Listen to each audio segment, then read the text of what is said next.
तो next heading है अनुगमन वेग, यानी जब किसी चालक के सिरों के बीच विभवांतर स्थापित किया जाता है तो चालक के अंदर एक वैद्युत क्षेत्र उत्पन्न हो जाता है और चालक के अंदर उपस्थित मुक्त इलेक्ट्रॉन त्वरित चाल से आगे बढ़ते हैं, परंतु मुक्त इलेक्ट्रॉन चालक में उपस्थित धनायनों से टकराते हैं जिससे इलेक्ट्रॉन की चाल कम हो जाती है।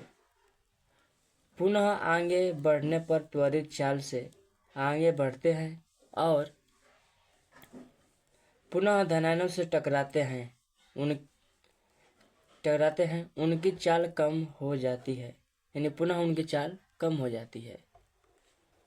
ठीक है।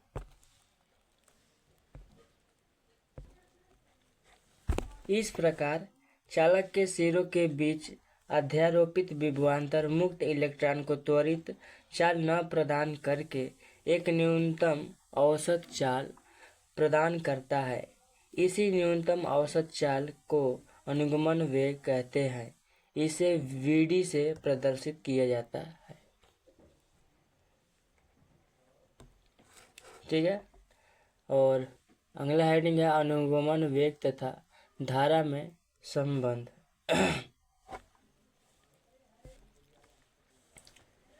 हम जानते हैं कि Q इक्वल टू IT होता है और I इक्वल टू Q/T भी होगा।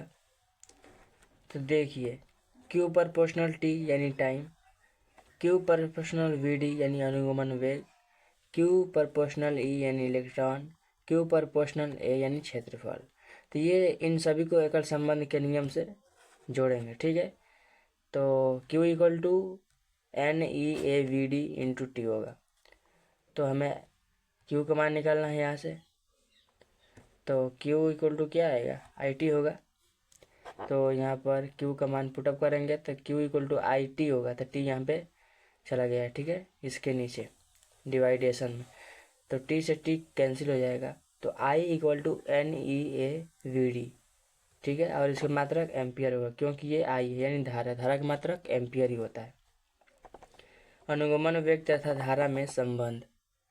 चूँकि हम जानते हैं कि J इक्वल टू I/A होता है, तो ये वाला जो I का मान है यही यहाँ पे पुटअप करेंगे।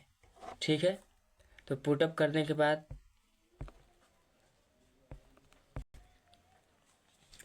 देखिए यहाँ पे I का मान पुटअप किए हैं NeAVd/A।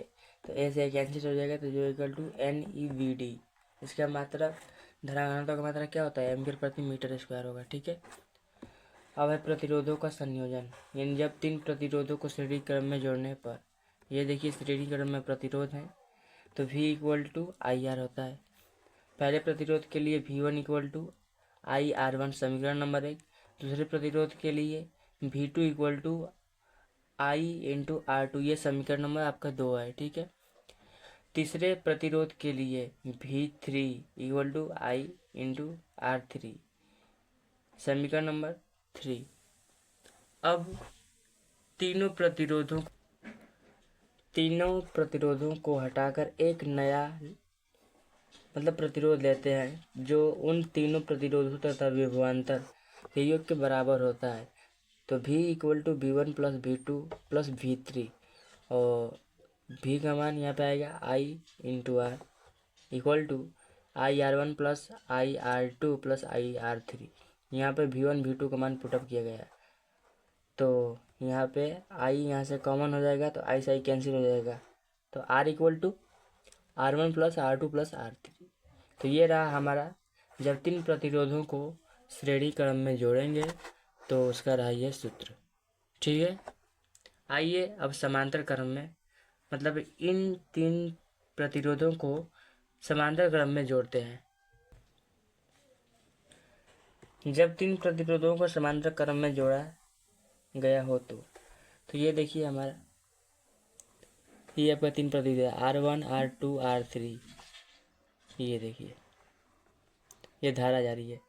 यहाँ से आने के बाद ये तीन तरफ बढ़ चुकी है धारा और इन तीनों प्रतिरोधों के बीच विभवांतर आपका केवल V है। देखिए ठीक है। तो V equal to I R, I equal to V अपन में आर होगा।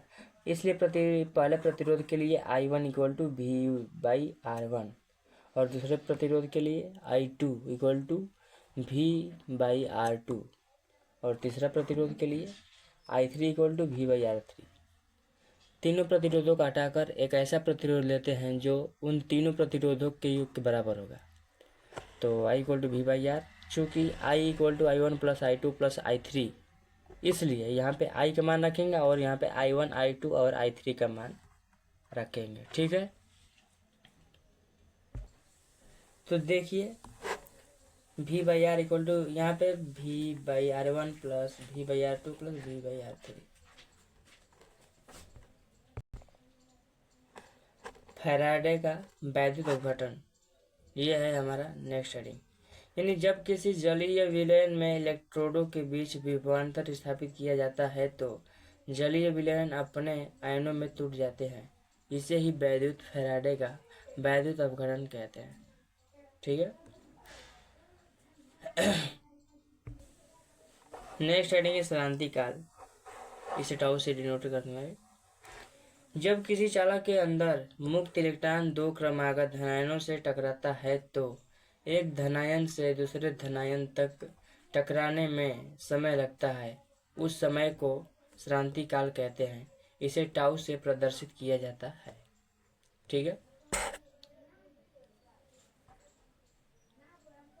यानी जब किसी चालक के अंदर मुक्त इलेक्ट्रॉन को क्रमागत धनायनों से टकराता है तो एक धनायन से दूसरे धनायन तक टकराने में समय लगता है। उस समय को श्रांति काल कहते हैं। इसे टाउ से प्रदर्शित किया जाता है। हेडिंग है उसमें विक्षोभ, यानी जब मुक्त इलेक्ट्रॉन चालक के अंदर किसी धनायन से टकराता है तो अपनी ऊर्जा का ह्रास करता है, उसे ही उसमें विक्षोभ कहते हैं। इसे यू से प्रदर्शित किया जाता है। चालक के अंदर समस्त मुक्त इलेक्ट्रॉन के उसमें विक्षोभ का मान 0 होता है। ये बहुत इंपॉर्टेंट है, ये मल्टीपल चॉइस क्वेश्चन में पूछा जा सकता है। ठीक है, नेक्स्ट हेडिंग है ओमीय चालक तथा अनोमीय चालक, यानी ऐसा कोई चालक जो ओम के नियम का पालन करता हो यानी करते हैं उसे ओमीय चालक, तथा जो चालक ओम के नियम का पालन नहीं करते हैं उसे अनोमीय चालक कहते हैं। ठीक है, अगला हेडिंग है ओम का नियम। देखिए दोस्तों, ये बहुत बहुत बहुत महत्वपूर्ण है, ये एग्जाम में पूछा जाता है। ठीक है, यदि किसी चालक के सामान्य ताप, यानी जो कोई चालक हो उसका सामान्य ताप तथा दाब में कोई परिवर्तन न किया जाए तो उस अवस्था में चालक के सिरों के बीच लगाया गया विभवांतर तथा चालक में बहने वाली धारा आई का अनुपात एक नियतांक होता है। V by I equal to नियतांक। ठीक है, अगला हेडिंग है ओम के नियम की उत्पत्ति, यानी ओम के नियम की उत्पत्ति कैसे हुई, ये बहुत इंपॉर्टेंट है। ठीक है, तो आइए हम लोग ओम के नियम की उत्पत्ति करते हैं।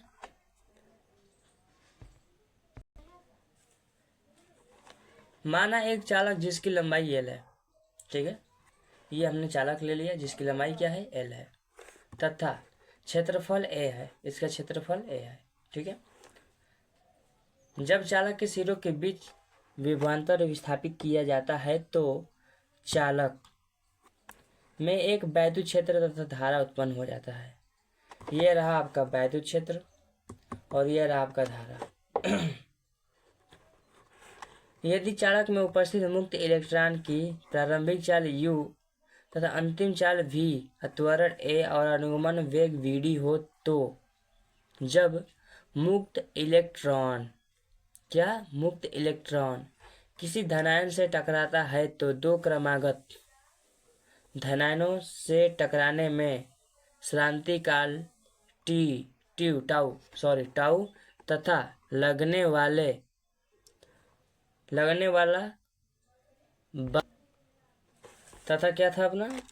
वाला बल F हो तो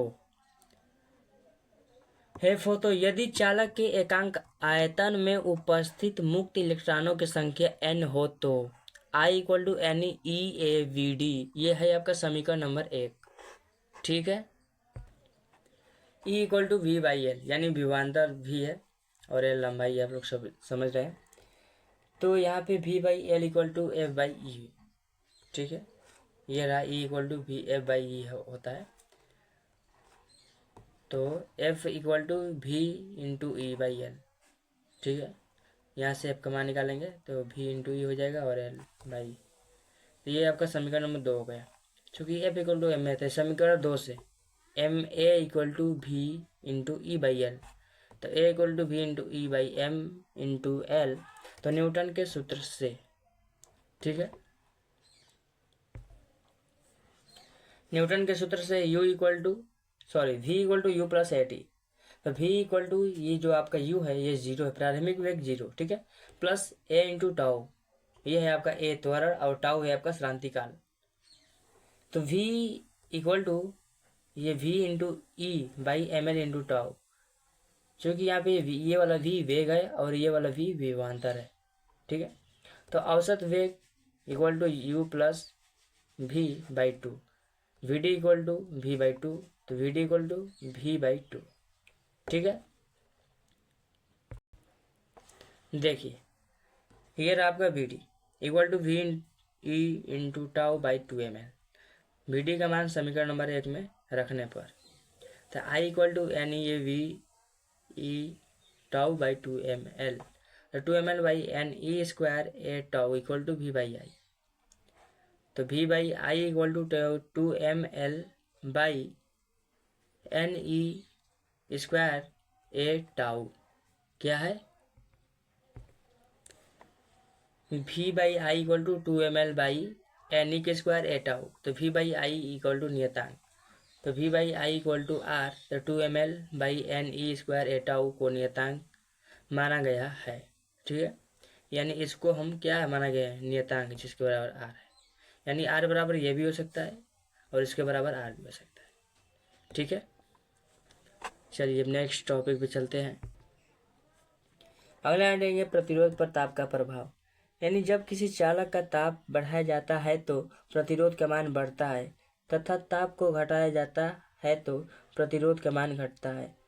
दूसरा पॉइंट है, जब किसी अर्धचालक का ताप बढ़ाया जाता है तो प्रतिरोध का मान घट जाता है तथा अर्धचालक का ताप घटाया जाता है तो प्रतिरोध का मान बढ़ जाता है। ठीक है, अगला हेडिंग है कार्य। किसी चालक में q कूलम्ब आवेश प्रवाहित करने पर चालक के सिरों के बीच उत्पन्न विभवांतर तथा आवेश का गुणनफल ही कार्य कहलाता है। W equal to V into Q, इसलिए W equal to V I T,